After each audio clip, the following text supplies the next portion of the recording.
그 목소리로 무대에 서겠다고. 무대 위에서 소녀는 한 발짝도 움직이지 않았습니다. 입만 조용히 벙긋거리던 그 아이는 누구에게도 주목받지 못했습니다. 관객 1000명. 그리고 그 누구도 몰랐습니다. 잠시 후 이 조용한 학생이 이 공연의 모든 흐름을 바꿔놓게 될 거라는 거요. 공연 중 마이크가 꺼지고 음향은 멈췄습니다. 순간 무대는 정적에 잠겼고 지휘자는 멍하니 객석을 바라봤습니다. 그리고 그때 한 구석에서 아주 낯선 언어의 노래가 들려오기 시작했습니다. 한국어로 된 자장가였죠. 무슨 뜻인지 아무도 알 수 없었지만 그 노래는 설명할 수 없는 울림으로 관객들의 마음을 하나씩 흔들기 시작했습니다. 다음 날 아침, 지역 언론 일면엔 이런 문장이 실렸습니다. 어제 1000명의 눈시울을 적신 소녀. 그녀는 국악계 전설의 딸이었다. 이 영상은 침묵 속에서 자신의 목소리를 되찾은 한 소녀의 이야기입니다. 기억, 용기, 그리고 노래의 힘에 관한 기록이죠. 지금부터 시작합니다. 시작 전에 좋아요와 구독 부탁드릴게요. 그 작은 클릭 하나가 이 이야기를 더 많은 사람에게 전할 수 있는 큰 울림이 됩니다. 제 이름은 율루리입니다. 지금은 미국 캘리포니아 외곽의 한 고등학교에 다니고 있어요. 저는 오래전부터 말수가 적은 아이였습니다. 처음부터 그랬던 건 아니고요. 사실 어릴 적에는 누구보다 수다스럽고 노래를 좋아했어요. 어머니께서도 그런 저를 무척 귀여워해 주셨죠.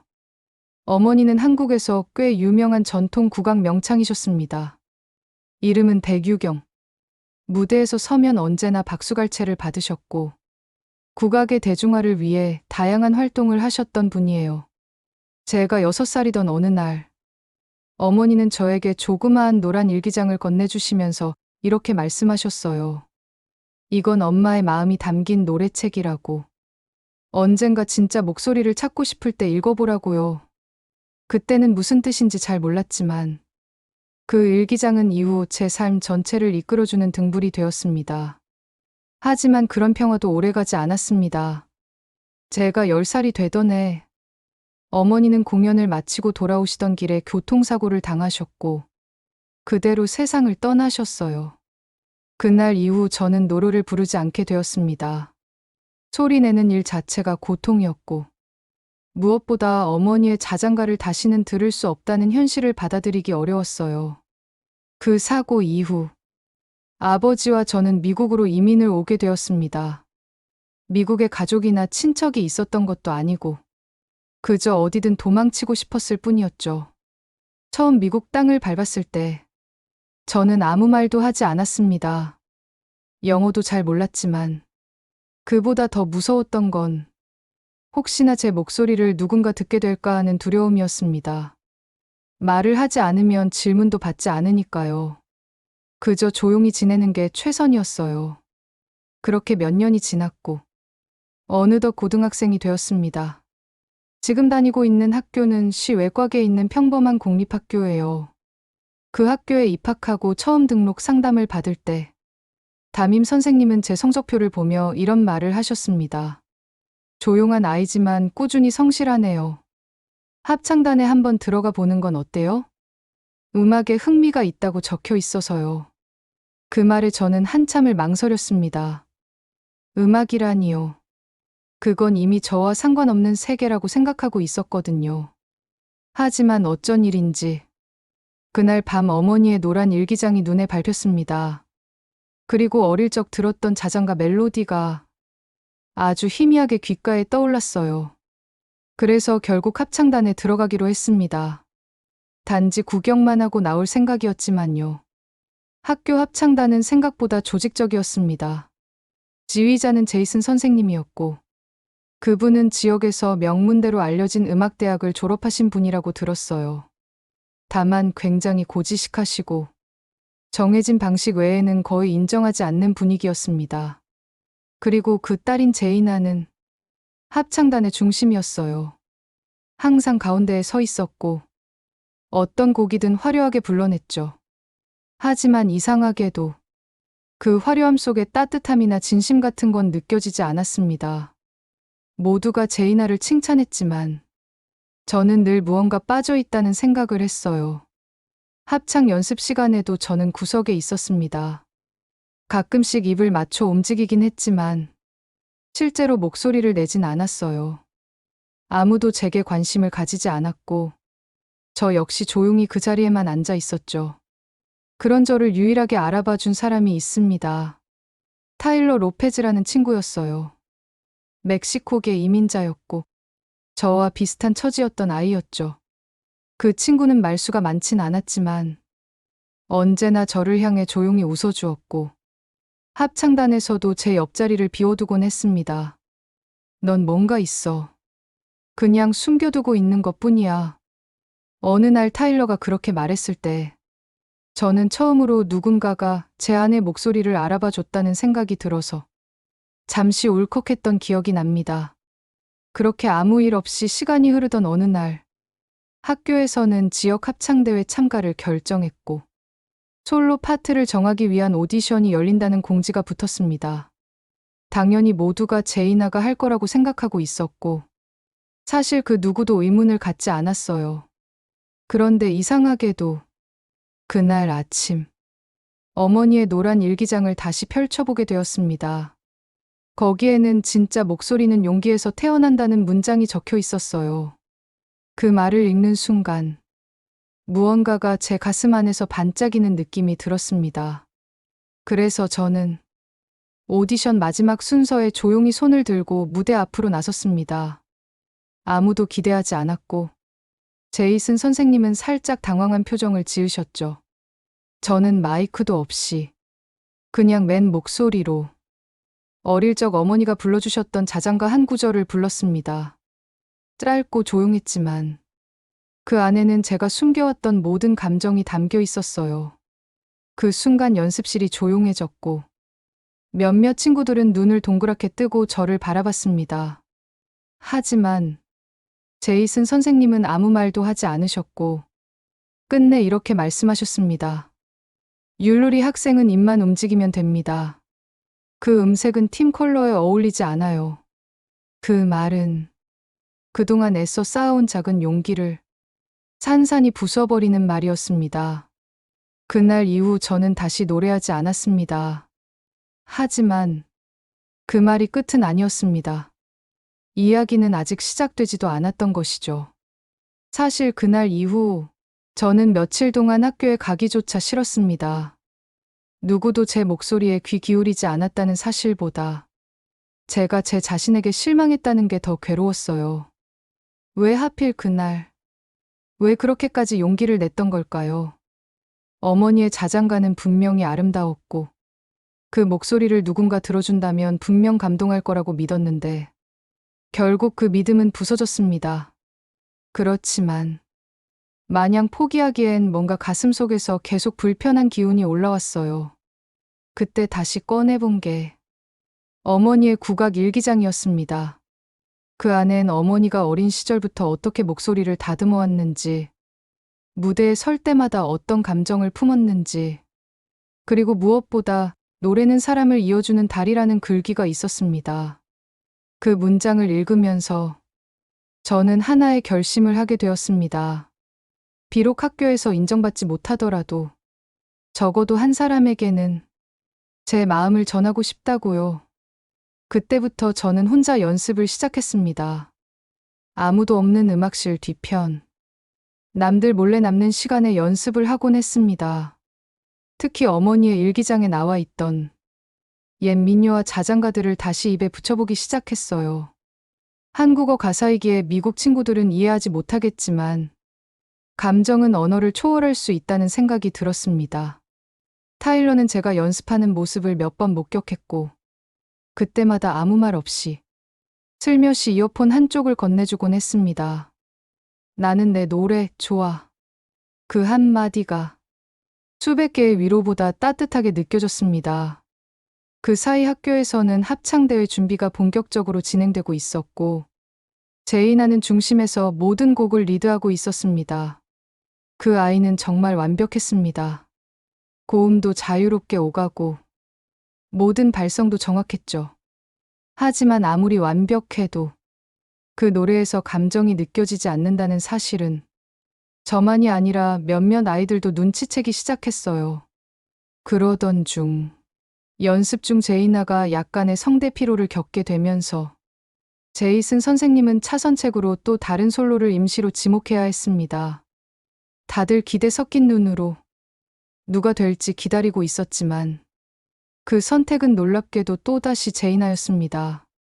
목소리를 최대한 아끼게 하고 필요시 오케스트라 볼륨으로 보완하겠다는 말과 함께였죠. 그 상황을 보며 저는 다시 현실의 벽을 느꼈습니다.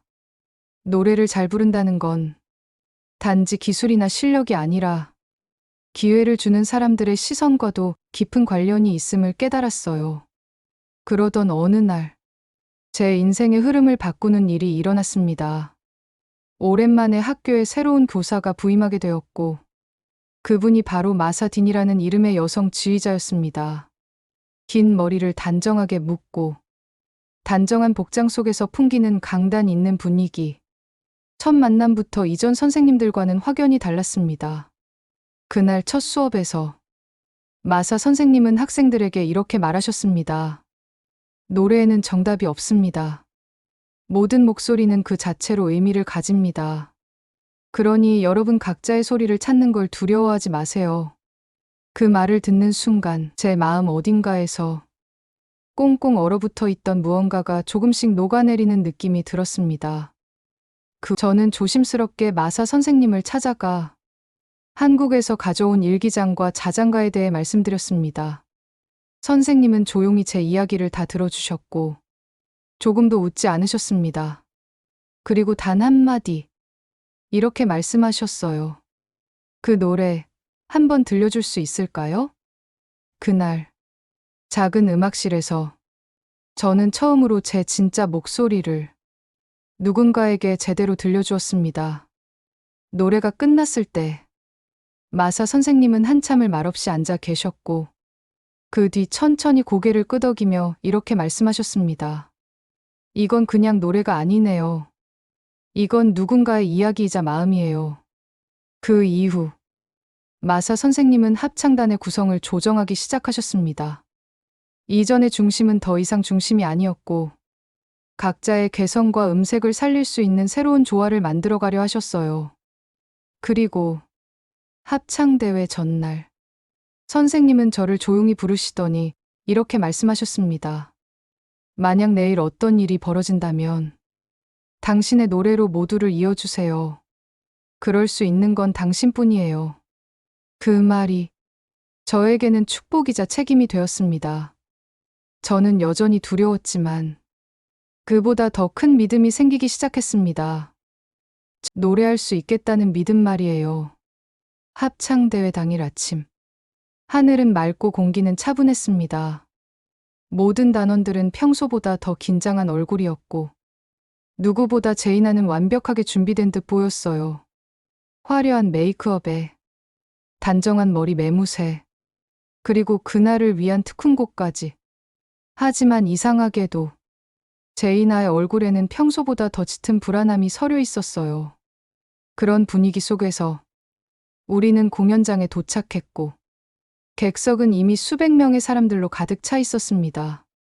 심사위원석엔 낯익은 얼굴들이 앉아 있었고 지역 방송사에서도 취재를 나왔는지 여기저기 카메라 플래시가 번쩍거렸어요. 그 순간 제 심장은 어찌나 빠르게 뛰던지 손끝이 차갑게 식어가는 걸 느낄 수 있었습니다. 리허설을 마친 후 모두가 무대 뒤편에 대기하고 있을 때 제이나가 조용히 제 옆으로 다가와 한마디 했습니다. 그날 오디션 때 너한테서 뭔가 들었어. 그게 아직도 잊히지 않아. 그 아이의 목소리에는 처음으로 가식이 없었습니다. 저는 그 말에 고개만 살짝 끄덕였고 그렇게 무대가 시작되었습니다. 첫 곡은 단체곡이었고 우리는 평소처럼 조화를 이루며 노래를 시작했어요. 모든 것이 순조롭게 흘러가는 듯했죠. 그리고 드디어 솔로 파트로 넘어가는 순간이 다가왔습니다. 무대 조명이 제이나를 향해 움직였고 모든 시선이 그 아이에게 집중되는 그 찰나. 갑자기 스피커에서 지직거리는 소리가 들리더니 마이크가 완전히 작동을 멈춰버린 겁니다. 예상치 못한 사고였고 모두가 당황했습니다. 관객석에서도 웅성거림이 일었고 심사위원들조차 당혹스러워하는 표정을 지었습니다. 제이나는 노래를 시작하려 했지만 마이크가 꺼진 채로는 아무것도 들리지 않았습니다. 순식간에 무대는 정적에 휩싸였습니다. 그때였습니다. 마사 선생님의 시선이 무대 구석에 있던 저를 향했습니다. 그 눈빛에는 아무 말이 없었지만 그 속엔 분명한 메시지가 담겨 있었어요. 지금이야, 루리야. 너의 목소리를 세상에 보여줘야 할 때야. 그 순간 저는 망설이지 않았습니다. 무대 한쪽으로 조용히 걸어나가 모든 소음이 멎은 가운데 맨 목소리로 노래를 시작했습니다. 어릴 적 어머니가 매일 밤 저를 안아주며 불러주시던 그 자장가였습니다. 낯선 한국어 가사, 그리고 전통적인 멜로디. 그 누구도 가사를 이해하지 못했을 테지만 모두가 숨을 죽이고 들었습니다. 그건 단지 한 곡의 노래가 아니라 어머니의 삶과 저의 아픔, 그리고 그리움이 고스란히 녹아든 이야기였어요. 관객석에서는 울음 섞인 숨소리가 들려왔고 제 옆에 서 있던 단원들이 하나둘씩 조용히 화음을 얹기 시작했습니다. 처음엔 낮고 불안한 소리였지만 점점 더 많은 목소리가 겹쳐졌고 결국 그 자장가는 우리 모두의 노래가 되었습니다. 마이크도, 오케스트라도, 조명도 없이 단지 진심과 울림만으로 가득한 무대였습니다. 노래가 끝났을 때 공연장은 말 그대로 정적이었습니다. 그 어떤 박수도, 그 어떤 환호도 당장 들리지 않았습니다. 하지만 그 잠깐의 침묵 이후 폭발적인 박수가 터졌고 누군가는 눈물을 훔쳤으며 심사위원 중 한 명은 자리에서 일어나 박수를 보냈습니다. 그날 우리는 무대에서 1등을 차지했습니다. 하지만 그보다 더 큰 건 제 목소리가 누군가에게 닿았다는 사실이었습니다. 그리고 공연 다음 날 아침 학교 정문 앞 신문 자판대에서 저는 깜짝 놀랄 기사를 보게 되었습니다. 첫면에는 이렇게 적혀 있었어요. 소녀의 목소리는 마이크 없이 1000명을 울렸다. 전설의 국악 명창 백유경의 딸이었던 것으로 밝혀져. 그 순간 모든 게 바뀌기 시작했습니다. 신문 기사를 본 순간 제 마음속 어디선가 조용히 멈춰있던 시계가 다시 째깍째깍 움직이기 시작한 것 같았습니다. 제 이름이, 그리고 어머니의 이름이 그렇게 나란히 세상에 실렸다는 사실이 처음엔 실감나지 않았습니다. 하지만 그날 이후로 학교는 말 그대로 뒤집혔습니다. 처음엔 웅성거림이었고 그 다음은 쏟아지는 관심이었습니다. 기억합니다. 몇몇 학생들이 제게 다가와 그 노래 정말 좋았어. 그날 왜 그렇게 울었는지 모르겠지만 고마워. 하고 말해주던 순간들을요. 저는 처음으로 제 목소리가 누군가의 마음을 움직였다는 걸 느꼈습니다. 그리고 그렇게 합창단도 변하기 시작했습니다. 제이슨 선생님은 공연 다음 날 조용히 학교에 사직서를 제출하셨고 저희 합창단은 마사딘 선생님 아래에서 다시 새롭게 출발하게 되었어요. 마사 선생님은 이전과는 완전히 다른 방식으로 학생들의 개성과 목소리를 존중해 주셨습니다. 연습 시간마다 선생님은 늘 말씀하셨어요. 노래는 감정이에요. 당신의 이야기를 들려주세요. 그게 진짜 음악이에요. 그 말에 힘입어 이제는 저도 구석에 숨지 않고 합창단의 앞줄에 서게 되었습니다.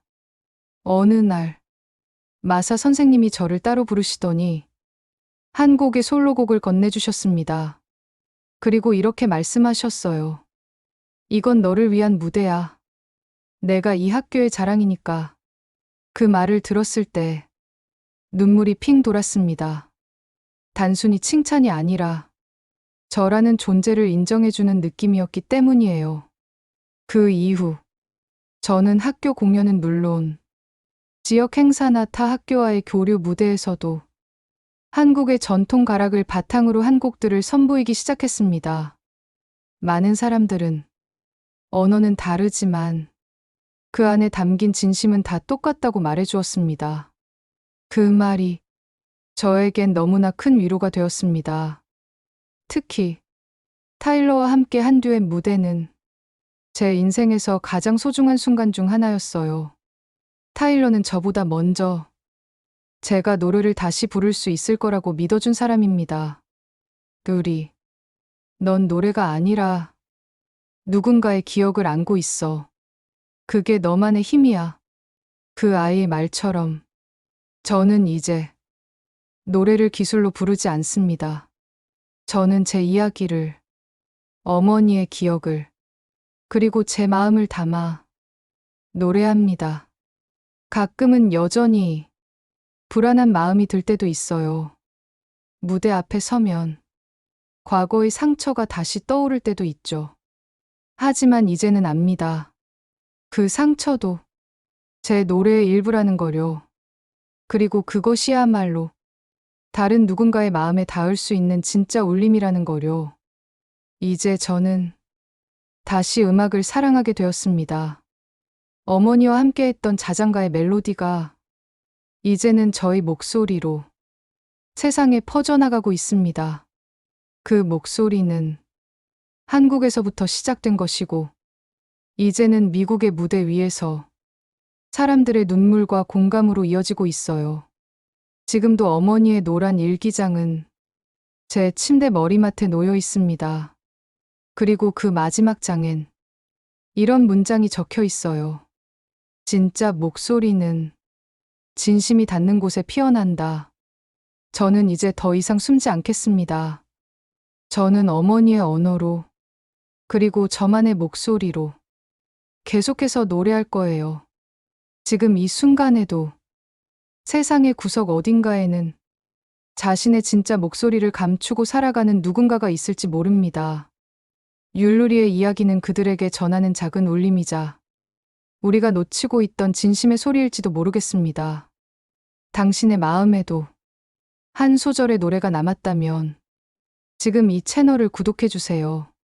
좋아요 한 번이 또 다른 목소리를 꺼내줄 용기가 될 수 있습니다. 오늘도 진심을 들어주셔서 진심으로 감사합니다.